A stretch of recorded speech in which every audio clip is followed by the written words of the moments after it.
The French defense is my comfortable pick against e4 when playing black.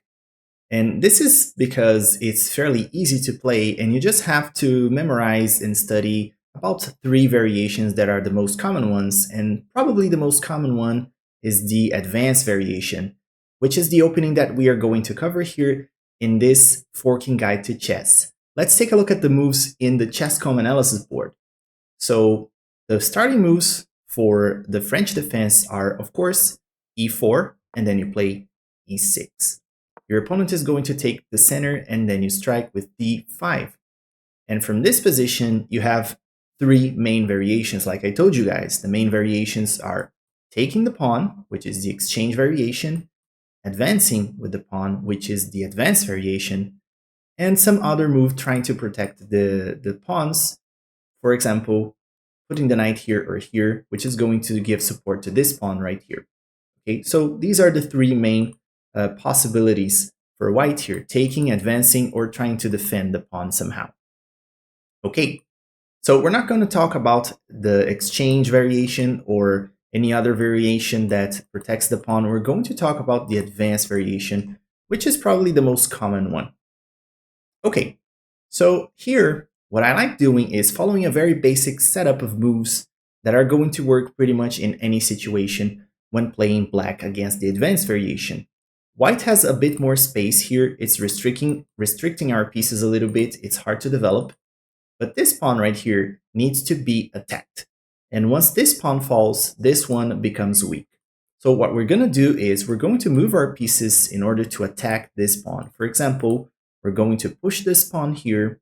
We're going to develop this knight, attacking the pawn. We're going to develop this knight to this square. It's going to take two moves, but we are going to be attacking this pawn once again with it. This queen is going to come here to attack the pawn once more. And sooner or later, this pawn is going to fall. So following this principle, the next move is exactly that. We're going to attack the pawn. White's probably going to defend it. We're going to take it. And now we're going to start attacking by moving our knights. So the first moves are developing the knights here. Okay, so this knight's going to come here. This one is going to jump over there. Then we're going to probably attack using the queen as well. And then basically developing the bishop and castling. This bishop is usually going to come here. This rook is going to come to the open file, the C open file, to attack as well. So the pieces are going to go to the same squares pretty much every time. So we're going to develop our knights towards the center and trying to attack the pawn. Here in this position, it's common that white sometimes, instead of developing this knight right here, they move the bishop, trying to pin this knight. And this is interesting because it allows us to play some tactics if white is not aware. So we're going to break the pin here by moving the bishop. And if white's not careful and they, for example, play castles here, remember this bishop here is hanging. So this allows us to make a little interesting move, taking this pawn, unleashing this bishop, attacking here. And white simply doesn't have time to take all the pieces, and we're at least winning a pawn here. So we're going to take. Notice that if white takes here, we just take the bishop. And if white takes the bishop, we recapture using the knight. And we are basically up a pawn. Okay, so let's imagine white takes there, we take back with the knight, and we are here basically winning. Okay, we have this extra pawn. But this is not the only move that white can play here. The other move, and the most common one, is to play the knight out before moving the bishop, so the knight is supporting it. Okay, in this case, we're going to keep developing, keep with our plan. Putting the knight here, it's more pressure against the pawn. Now we have two pieces attacking it. We're going to add more attackers next turn. So here, white's going to play the bishop out. We're going to break the pin by developing the bishop. And if they take, we just recapture, right? Basically that.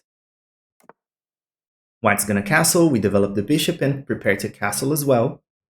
We're going to put this rook to the open file. This is a very common move, very typical move. Always keep in mind this move is going to happen very, very often.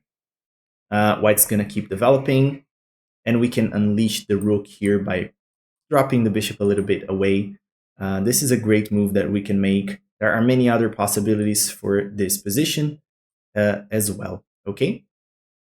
So here you can see that sometimes when we have this position, White's just gonna castle. We can play the queen here, trying to attack this pawn once again. White might try to exchange some pieces and relieve the pressure that the knight was, making against the pawn. And this is something that is going to happen very often. We can keep developing, bishop to e7 and then castle and playing then the rook to the open file. We're going to be following the same moves, okay? Rook to the open file, castles, bishop drops back, so we release this, this powerful rook. It's a great game of chess here. So this is the advanced variation. Of course, we have many other variations that can happen. For example, taking here, you can play the exchange variation against your opponent. Sometimes they prefer to just defend the pawn by playing a move like this. In this case, I like to play the Rubinstein, which is like taking, and when white recaptures, I just play the knight here and here. So just in case they capture your knight, you capture back. There's a whole variation for that. Of course, like I told you, if you want to play the French, you need to study at least these three variations: the exchange, the advance, and some other variation when white tries to hold on to the pawn and defend it. Okay? This is pretty much it for this French defense advanced variation. And if you like the video and you are liking these videos about openings, the forking guide to chess openings, please consider liking and subscribing to the channel and share with your friends as well. And I see you guys in the next one.